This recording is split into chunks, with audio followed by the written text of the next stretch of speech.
técnica atual de atuação do Flamengo, de ter um elenco muito bom, inegável, e explorar jogadores jovens para fazer caixa também, alguns deles com pouco espaço. O Natan foi emprestado ao Red Bull Bragantino, 5 milhões de reais pelo empréstimo até o fim de 2021, obrigação de compra por 27 milhões. O Tuller, zagueiro, emprestado ao Montpellier da França, 1 milhão e 300 mil reais de empréstimo até o meio de 2022, opção de compra de 16 milhões e 700 mil. Hugo Souza, goleiro, interessa ao Ajax da Holanda. Tem a boa e velha frase, craque, o Flamengo faz em casa e tudo mais. Nos últimos anos vendeu verdadeiros medalhões, é Vinícius Júnior, é Renier. O Natan era visto com bons olhos, o Tuller nunca ganhou a graça assim, da torcida e tudo mais. O Hugo já é visto com potencial.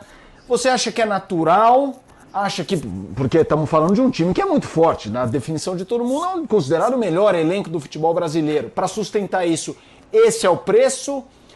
Ou você acha que o Flamengo tem que fazer isso, mas não pode virar regra?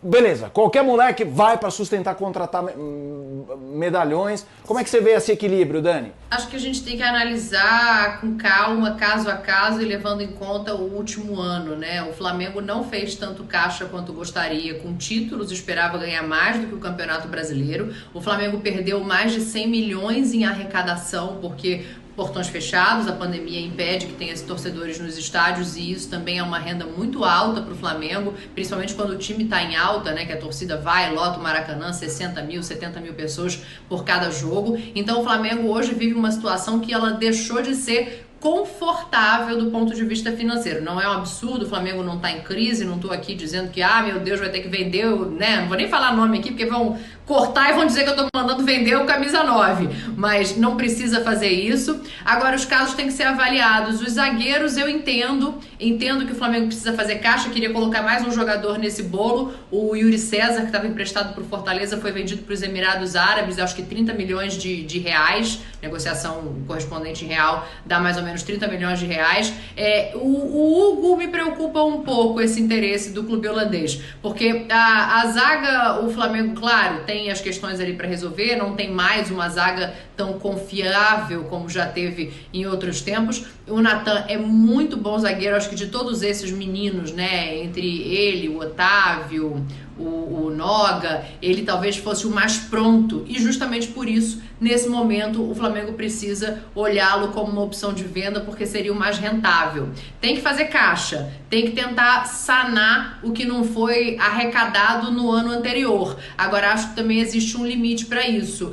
O Hugo é um jogador que eu acho não só cedo, como eu acho equivocado pensar em vendê-lo agora, porque é um goleiro que já mostrou que tem um potencial imenso, que encara a responsabilidade com a pouca idade que tem ali a questão dele de aprender ainda a jogar com o pé, mas principalmente pela questão que se viveu já com o Diego Alves na última negociação, que foi emperrada, que foi lenta, e pelo fato, claro, ele é novo, 35 anos, ainda tem muito tempo de vida, principalmente para um goleiro, mas goleiro a gente sabe também que é uma posição que tem que se olhar com calma e se construir com calma. Então, de todos esses nomes que aparecem como nomes para se fazer caixa, o único que eu olharia com um pouco mais de cuidado e atenção seria o do Hugo, seria o do goleiro. Os outros, nesse momento, não é legal vender o Natan porque tem potencial. O Yuri César, o próprio Rogério, já elogiou muito, disse que pediria que ele viesse ao Flamengo no final da temporada, porque trabalhou com ele no Fortaleza, também é um menino muito bom de bola, mas a circunstância pede que isso aconteça e a gente tem que entender as escolhas que o clube faz para se manter financeiramente saudável. Como você vê isso, André? Eu acho que o fato do Flamengo ser um clube comprador no futebol brasileiro, depois da reestruturação que demorou tanto tempo e colocou o Flamengo nessa posição de poder fazer ofertas para jogadores e treinadores que outros clubes brasileiros não podem nem cogitar, essa posição que o Flamengo tem hoje, muito bem estabelecida, não livra o clube. Primeiro, não isenta o clube de ser uma instituição que também vende. Porque para você fazer uma coisa, você precisa fazer outra. Todos os principais clubes do mundo, até aqueles que contratam com menos preocupação, têm bolsos mais profundos, eles também fazem negócios, eles também se desfazem de jogadores, eles também trabalham nesse fluxo para poder continuar agindo e melhorando a qualidade dos seus elencos. Acho que o Flamengo ocupa essa posição aqui no futebol brasileiro e sul-americano. Então, não me preocupa, do ponto de vista conceitual, o Flamengo vender um jovem. Isso para mim não é um problema. Mesmo porque, até com categorias de base fortes se revelando jogadores, você não tem como prever quais são aqueles que vão chegar ao time principal, que vão se estabelecer como titulares, que vão ter ofertas de fora, que vão propiciar ao clube, primeiro, o pacote ideal, né?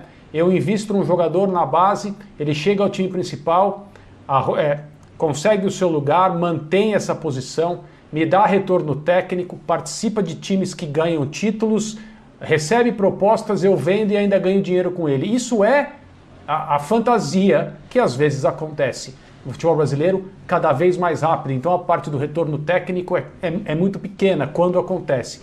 Então, assim, eu não tenho problema com a venda de um jovem. Eu tenho problema com a venda de um jovem que já demonstrou que pode ser esse jogador. Já demonstrou que pode trilhar esse caminho e pode esperar um pouco. Só que... Tipo o Brenner no São Paulo, por exemplo? Isso. Só que no meio de tudo isso que eu falei, tem a pandemia, tem o problema das receitas que não entraram de maneira prolongada, tem toda a dificuldade que todos os clubes estão enfrentando, alguns em questão de linha de sobrevivência até, e isso atinge até um clube como o Flamengo, estabilizado, numa situação tranquila, entre aspas, sob controle da sua vida financeira.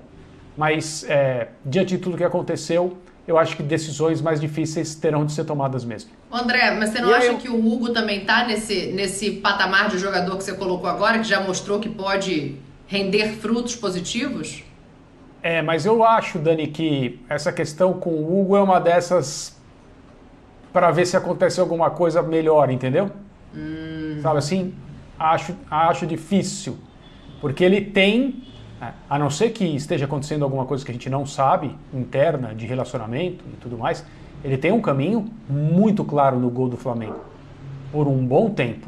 Talvez ele tenha que esperar mais um pouco só, né? Esse jogo... Né? André, esse jogador é aquele jogador que... não, temos interesse no Hugo. Não. Pode esperar um pouquinho. O teu interesse fica para lá, porque esse menino vai jogar. Talvez por empréstimo. Eu acho que o Flamengo tem... Talvez por empréstimo, né? Não perder o jogador. Vender será, é que eu acho. Será que vale a pena? Mas será, Mauro, com o Rogério Ceni ali para poder... emprestado e foi embora. Para poder aprimorar toda essa potência, essa potência que tem, o potencial, desculpa, que tem o Hugo, será que vale a pena emprestá-lo? Mas eu acho que agora a Dani matou a charada Rogério... aí. Não, a Dani falou e o André completou, Zé. Que eu acho que a pandemia, eu acho que isso, depois de se estruturar, o Flamengo não terá tanta necessidade de que isso se torne um padrão, né? Acho que não vai ser uma filosofia, acho que não, ficar vendendo todo mundo que for revelado. Até porque, ao contrário, essa pandemia proporcionou também a revelação desses meninos e todo mundo disse, nossa, o Flamengo já tem um time aí para muitos anos. Coisa que o Palmeiras durante muitos anos fez, né? Não punha ninguém no time de cima, não punha ninguém. Ganhava todos os campeonatos, sub-15, 17, 19, 20, tararau, e aproveitava muito mal os jogadores, né? Aproveitava muito mal, só comprando medalhão e nem sempre se dando bem. Eu não acho que o Flamengo vai ficar nisso. Mas ele tem potencial para comprar os caras já preparados, né? Não dá também para trocar todo mundo. O Flamengo, para manter esse patamar que quer, de títulos, etc., e com a estruturação que tem, ele tem bala para comprar caras que já estão experientes e prontos, para não ficar esperando. Mas me agradaria mais a ideia de emprestar, principalmente o Natan. Não é o Aldair também. Apareceu, todo mundo, já é o... Não é. Mas agora já vai para o Bragantino com a opção do Bragantino ficar com ele. Então, ele vai amadurecer e o Flamengo pode perdê-lo sim. E é uma posição ali que se precisa, né? Provavelmente vai comprar outro zagueiro ali, tá? Talvez o Léo Pereira também saia, enfim. Ali é o Rodrigo Caio mais um que pode ser comprado. O Flamengo tem dinheiro agora para comprar caras experientes, tá? Trazendo o Rafinha, etc. E talvez com isso vai ficar um tempo com um time de gente mais experiente e dificilmente os jovens vão ter oportunidades. Mas se desfazer, como fez com o Vinícius, Renier, etc., eu acho que não vai virar padrão lá não, ou não deveria